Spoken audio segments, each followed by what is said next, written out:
वतंस परिपेक्षल सन्मुखाय वन्यस्रजे कवलवेत्र विषाणवेणुं लक्ष्मश्रिये मृदुपदे पशुपांगजाय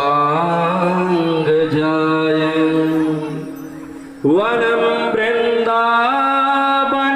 नाम पसभ्यं नवकाननं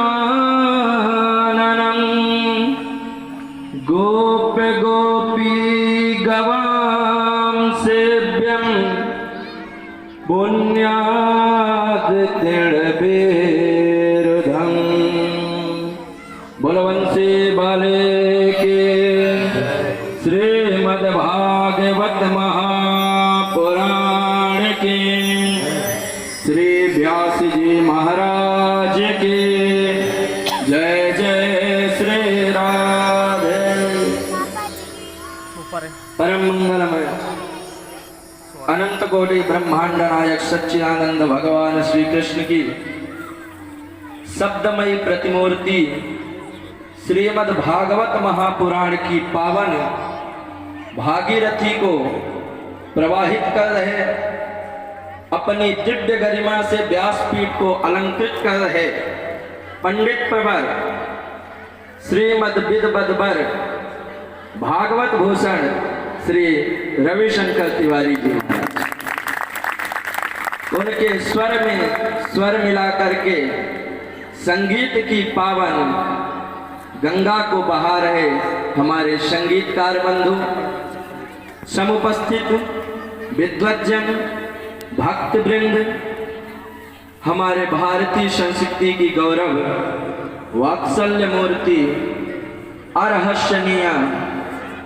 अनागतार्तवा भक्तिमती श्रद्धामयी माताएं तथा गौरी स्वरूपा बहनें, भाग्योदयेन बहुजन्म समर्जितेन सत्संगमं च लभते पुरुषो यदा। जब व्यक्ति के जन्म जन्मांतरों के कल्प कल्पांतरों के युग युगांतरों के पुण्य उदय होते हैं, तब उसे श्रीमद् भागवत सुनने का सुअवसर प्राप्त होता है। निश्चित रूप से हम सबके वो पुण्य उदय हुए हैं जो यहाँ पर कथा सुनने के लिए एकत्रित हुए हैं। हमारे व्यास जी महाराज इतने प्रेम से आपको कथा सुना रहे हैं। अभी हम बैठे 1 घंटे से सुन रहे थे इनकी कथा। अद्भुत वक्तव्य शैली है। एक बार हम इनकी कथा और सुन चुके हैं, आज से ठीक 2 वर्ष पूर्व 10 जनवरी 2018 को यही पास में इनकी कथा हो रही थी। उस समय शायद इनकी दूसरी या तीसरी कथा थी, लेकिन फिर भी बहुत अच्छा इनका दूसरी कथा में ही एक्सपीरियंस था। और अभी हम 1 घंटे से सुन रहे हैं, अब तो लग रहा है महाराज बिल्कुल कथा निखर गई है। पहली बार ऐसा हो रहा था कि बोलना कुछ और चाह रहे थे और निकल कुछ और जा रहा था, लेकिन अब ऐसा नहीं है। जो बोलना चाह रहे हैं वही निकल रहा है और ऐसी गंगा प्रवाहित कर रहे हैं कि वास्तव में कल्याण ऐसी कथावाचक के द्वारा ही कही गई कथा से हो सकता है। जब कथा कहने वाला उत्तम भागवत हो, उत्तम श्रोता हो, ऐसे उत्तम भागवत के द्वारा, उत्तम भागवत श्रोता के द्वारा सुनी गई श्रीमद् भागवत की कथा से ही कल्याण होता है, जो आप लोगों के बहुत से जन्मों के पुण्य हैं। स्वयं हनुमान जी महाराज के समक्ष बैठ करके इस अमृतमयी कथा का रसास्वादन कर रहे हैं। अभी हम थोड़ी देर पहले सुन रहे थे, महाराज जी आप लोगों को बता रहे थे कि वो भाग्यशाली हैं जिनके घर में कन्या है। हर व्यक्ति के सौभाग्य होते हैं, उसमें से जब एक भाग्य अच्छा होता है तब पुत्र का जन्म होता है। और जब 100 के 100 भाग्य अच्छे होते हैं तब कन्या का जन्म होता है। इसीलिए कहते हैं बेटा तो भाग्य से होता है लेकिन बेटी सौभाग्य से होती है। धन्य है वो माता पिता जिनके यहाँ कन्या का जन्म हुआ है। तिस्रः कन्या यथा न्यायं पालयित्वा निवेद्य च न पिता नरकं याति आदर्शस्य वचम यथा। जो पिता 3 कन्या का पालन पोषण करके सुयोग्य वर के साथ उनका विवाह करता है वो पिता कभी भी नरक नहीं जाता। ये बिल्कुल प्रमाणित बात है। हमारे देश की शोभा महाराज नारियों से है, बेटियों से है। हमारे देश की संस्कृति है नारियां। यहाँ भी देखो सबसे ज्यादा हमारी माताओं की संख्या है। आज जो हमारी संस्कृति बची हुई है, धर्म कर्म बचा ही हमारी माताओं के ही कारण बचा है। देखो भक्ति में, पूजा में, पाठ में सबसे आगे रहती है और कभी भी मंदिर में जाकर या कहीं भी जाके अपने लिए कुछ नहीं मांगती। मांगती है तो क्या कि मेरे पति देव ठीक रहे, मेरा बेटा ठीक रहे। हमेशा पति और बेटे के लिए ही मांगती, अपने लिए कभी कुछ नहीं मांगती। लेकिन हमारे दुर्भाग्य है कि हम लोग अपनी संस्कृति को छोड़ करके पाश्चात्य संस्कृति को अपना रहे हैं।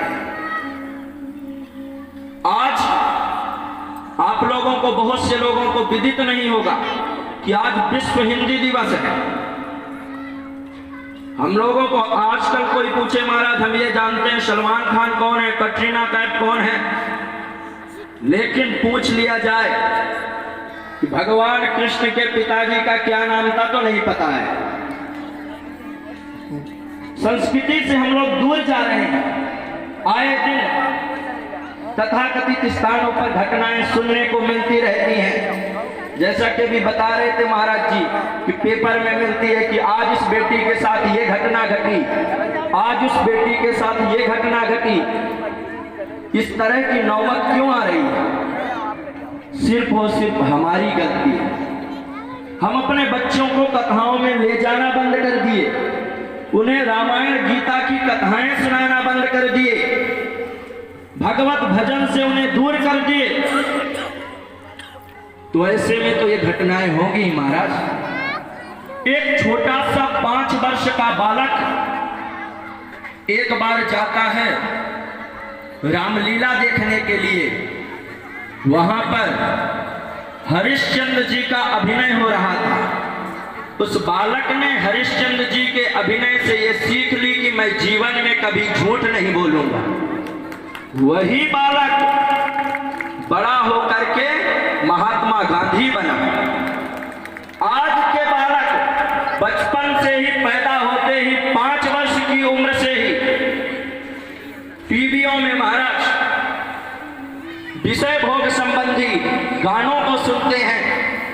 आजकल वो क्या होता है कि जो भी फिल्म आती है आप देखो उसमें एक सॉन्ग होता है, क्या बोलते हैं उसको, आइटम सॉन्ग। Item song. अब आप बताओ वो सुनने योग्य है कि नहीं है?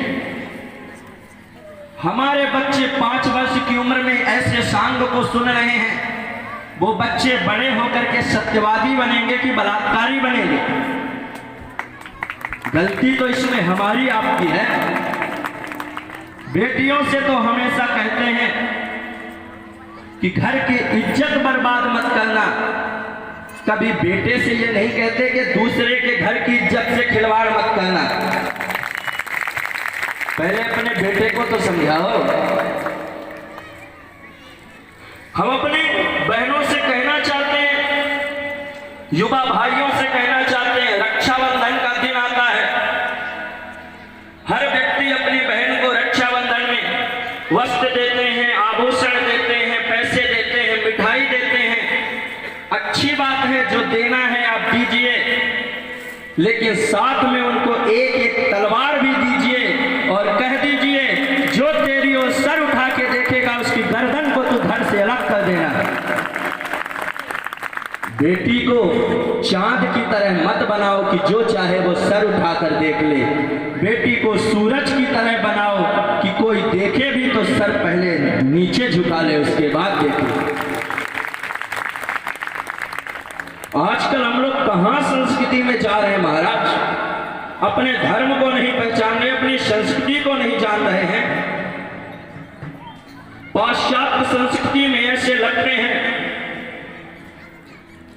आजकल एक सिस्टम चला है लव जिहाद। लव जिहाद का आपको सीधा सा मतलब बता दें, इसका सिर्फ और सिर्फ मतलब यही है कि हिंदू कन्याओं को मुस्लिम लड़कों के साथ में उनके धर्म को परिवर्तित कर देना, ये लव जिहाद का बिल्कुल सीधा सा अर्थ है। विवाह करना है अच्छी बात है, करो, प्रेम करना है करो, लेकिन अपने धर्म में रह के, अपने वर्ण में रह के करो। मेरे युवा भाई बहनों, अपनी संस्कृति को जानिए, पहचानिए। अभी आया कुछ दिन पहले नया वर्ष, तथा कथित रूप से 1 जनवरी को लोग मनाते हैं। किस चीज का नया वर्ष है भाई? हम लोगों का तो नया वर्ष चैत्र शुक्ल प्रतिपदा से प्रारंभ होता है। ये काहे का नया वर्ष है? आपको किस चीज में नया दिखा? इसमें 1 जनवरी में आपको क्या नया दिखा? देखिए, इसकी अपेक्षा हमारे नए वर्ष में कितनी विशेषताएं हम आपको बताते हैं। जो 1 जनवरी को नया वर्ष लगता है वो रात्रि के 12 बजे लगता है, लेकिन हमारे यहाँ जो नया वर्ष लगता है वो चैत्र शुक्ल प्रतिपदा से सूर्य की किरणों के साथ नया वर्ष लगता है। जो 1 जनवरी को नया वर्ष लगता है उस पे व्यक्ति शराब पी करके उत्सव मनाते हैं, लेकिन जो हमारे चैत्र शुक्ल प्रतिपदा से नया वर्ष लगता है उसमें माँ दुर्गा की पूजा करके मनाते हैं। अब बताओ आपको किस चीज में इसमें नया दिख रहा है? नया वर्ष अपना मनाओ। हम उन अंग्रेजों के नए वर्ष को क्यों मनाएं जिन्होंने हमारी संस्कृति को विकृत करने में कोई कसर ही नहीं छोड़ी। सबसे पहले हमारे यहाँ की राज व्यवस्था को बिगाड़ दिया। चीन से एक संत आए, दलाई लामा, उनके द्वारा भारत के एक व्यक्ति को महात्मा की उपाधि दिलवा देना, ये अंग्रेजों की कूटनीति और षड्यंत्र था। हम उसको जान नहीं पाते, समझ नहीं पाते और उसी नए वर्ष को मना रहे हैं। देखिए, भाषा का फेर कितना होता है जीवन में। शब्दों का महत्व देखिए, समझिए। आप अगर अपनी पत्नी से कह दें कि तुम तो आज बिल्कुल हत्यारे लग रही हो, तुम्हारा भोजन नहीं मिलेगा। हिंदी में अगर उसको कह दो कि तुम हत्यारे लग रही हो तो आपको भोजन ही नहीं मिलेगा। उसी शब्द को अगर उर्दू में कह दो कि तुम कातिल लग रही हो तो वो प्रसन्न हो जाएगा। उसी बात को अगर इंग्लिश में कह दो, baby you are looking killer, तो तुम्हारा कहना ही क्या। भाषा का फर्क। हमारी संस्कृति सबसे श्रेष्ठ है। हर एक सुहागिन का निशान होती है जैसे बिंदी, तारों के बीच स्वर्ग में चमके सुंदर जैसे इंदी। आदर से चाहे घर घर जाए अमृत धारा बिंदी, अधरों से सजे होठों से बजे ऐसी हो हमारी हिंदी। सबसे श्रेष्ठ है हमारी भाषा महाराज। हमारी भाषा की तुलना कोई कर ही नहीं सकता। इंग्लिश की तुलना हिंदी से किस तरह से करोगे? इंग्लिश में होते हैं कुछ शब्द कैपिटल होते हैं, कुछ स्मॉल होते हैं। हमारे हिंदी में ना कोई कैपिटल होता ना स्मॉल होता, सारे शब्द बराबर होते हैं। और इतना ही नहीं, आधे अक्षर को सहारा देने के लिए पूरा अक्षर हमेशा खड़ा रहता है बगल में। ये हमारे हिंदी की विशेषता है। हम लोगों को गर्व होना चाहिए कि ऐसे हिंदुस्तान में हम जी रहे हैं। बड़े भाग्यशाली हैं हम लोग जो इस अमृतमयी कथा का पान कर रहे हैं। ऐसे हिंदुस्तान में जन्म लेकर के इस श्रीमद् भागवत रूपी कथा का पान करें। ऐसे व्यास जी के द्वारा कथा का गायन हो रहा है। एक बात और कहना चाहिए, अभी महाराज जी जिक्र भी कर रहे थे थोड़ी देर पहले, दहेज प्रथा। आज दहेज की आग समाज में ऐसी जल रही है कि कोई ये नहीं चाहता है कि हमारे यहां कन्या का जन्म हो, कारण कि दहेज देना पड़ेगा। कितने दुर्भाग्यशाली हैं हम लोग, विचार करो। अगर जेब में रखा कोई 5 रुपए का पेन मांग ले तो देने में पसीने छूट जाते हैं। लड़की वाले भी क्या जिगर रखते हैं कि अपने कलेजे का टुकड़ा हंसते हंसते सौंप देते हैं। उसके बाद वो तुच्छ धन की अभिलाषा करते हैं। धिक्कार है महाराज। हम लोगों ने कभी ये नहीं सोचा हमें 10-20 हजार 50 हजार कमाने में कितना परिश्रम करना पड़ता है। बेटी वाले किस तरह से 10-10 लाख रुपए इकट्ठा करते हैं और दहेज में दे देते हैं। दहेज एक ऐसी बीमारी है जिससे आज समाज का हर एक वर्ग का व्यक्ति जल रहा है। ऐसा नहीं है कि दहेज से लड़की वाले ही परेशान हैं, लड़के वाले भी परेशान हैं। दहेज के लालच में विवाह तो कर लेते हैं, लेकिन वो कन्या दहेज के बाद आती है जब ससुराल में, तो वो तो सास ससुर की एक भी नहीं सुनती।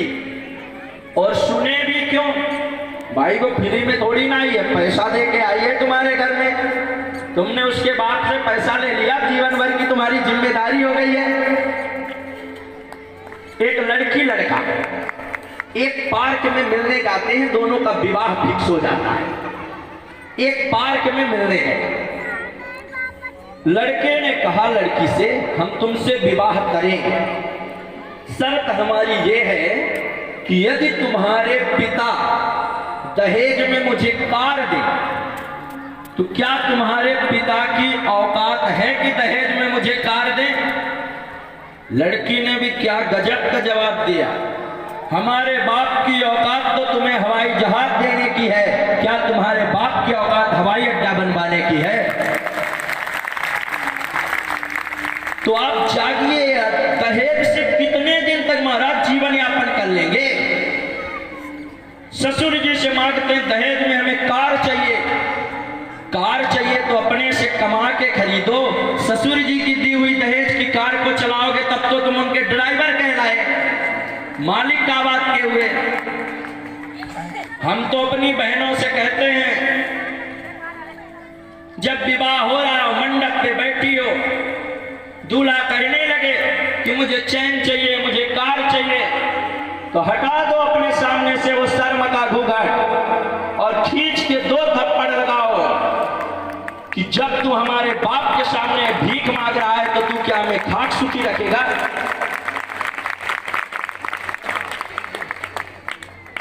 तो हम लोग प्रयास ये करें कि ना तो दहेज लें ना दहेज दें, अपनी संस्कृति को जाने, अपनी संस्कृति को पहचाने, अपने धर्म का अनुसरण करें। बच्चों को लेकर के भागवत की कथाओं में, रामायण की कथाओं में आए ताकि वो संस्कारित बने, नहीं आगे चल करके हमें ही समस्या होगी। हम लोग क्या करते हैं महाराज, चाहते तो हैं वांछन्ति पुत्रम श्रवणस्य रूपे, संसार की हर माता चाहती है कि हमारा पुत्र श्रवण कुमार की तरह माता पिता का भक्त हो, लेकिन वही पत्नी अपने पति को श्रवण कुमार नहीं बनने देती। तो उसके लिए पहले हमें खुद बनना पड़ेगा। यदि हम चाहते हैं कि सामने वाला हमारी इज्जत करे तो पहले हमें खुद सामने वाले की इज्जत करनी पड़ेगी। आत्मनः प्रतिकूलानि परेशान न समाचरेत। महाभारत के भीष्म पर्व में वर्णन आता है कि जो कार्य अपने साथ अच्छा न लगे वो भूल कर भी दूसरों के साथ कभी नहीं करना चाहिए। इसलिए अगर हम चाहते हैं कि हमारे बच्चे वृद्धावस्था में हमारी सेवा करें तो पहले हमें अपने सास ससुर की, माँ बाप की खुद सेवा करनी पड़ेगी। क्योंकि वो हमारी देखा सीखी करेंगे, वो तो नकल करेंगे। उन्हें क्या पता महाराज क्या होता है धर्म। वो तो आप जैसे उन्हें सिखाएंगे, वो जैसे कल्चर में पलेंगे वैसे ही वो ढल जाएंगे। तो इसलिए आप सबसे विनम्र अनुरोध है, खुद तो सुने ही कथा, बच्चों को भी लेकर आए, क्योंकि वही इस देश के भविष्य हैं। जब वो जानेंगे, रामकृष्ण को जानेंगे, हरिश्चंद्र जैसे महानुभावों के चरित्र को सुनेंगे, समझेंगे, तब तो उन्हें पता चलेगा कि धर्म क्या होता है, पाप क्या होता है, पुण्य क्या होता है। उन्हें पता ही नहीं। इंग्लिश मीडियम में पढ़ने गए, इंग्लिश मीडियम में उन्हें पढ़ाया जाता है महाराज, अकबर हुमायूं को महान बताया जाता है, राणा प्रताप जैसे महानुभावों की कोई चर्चा ही नहीं आती, रामकृष्ण को कोई जानता ही नहीं है। तो वो जानकारी आपको कथा से ही मिलेगी, और जब कथा में आएंगे, खुद बच्चों को लेके आएंगे, तभी वो संस्कारित बनेंगे, तभी वो माँ बाप की सेवा करेंगे। तो बड़ी प्रसन्नता का विषय है कि आप लोग इस अमृतमयी कथा का श्रवण कर रहे हैं और महाराज जी बड़े प्रेम से कथा सुना रहे हैं। श्रोता यदैक प्रवण शृणोति वक्ता तदा प्रीतमना ब्रवीति। यदि श्रोता प्रेम से सुनता है तो वक्ता उतने ही प्रेम से सुनाते भी हैं, और यदि श्रोता ही श्रोता हो जाए तो वक्ता भी वक्ता ही बन जाता है। तो आप लोग प्रेम से सुना रहे हैं, इसलिए महाराज जी उतने ही प्रेम से सुना रहे हैं। आप सुन रहे हैं, वो सुना रहे हैं, ज्यादा समय नहीं व्यतीत करेंगे, क्योंकि अभी कथा भी सुनानी है और समय भी काफी हो गया है। इसलिए इसी के साथ में भगवान राधा माधव के पावन युगल चरणों में अपने वाणी को विश्राम करते हैं। बोल बंसी वाले की श्रीमद् भागवत महापुराण की जय जय श्री राधे।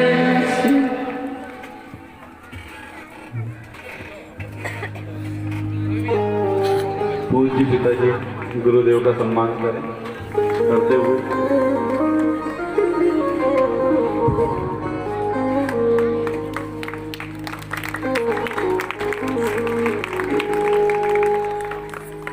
इस प्रकार से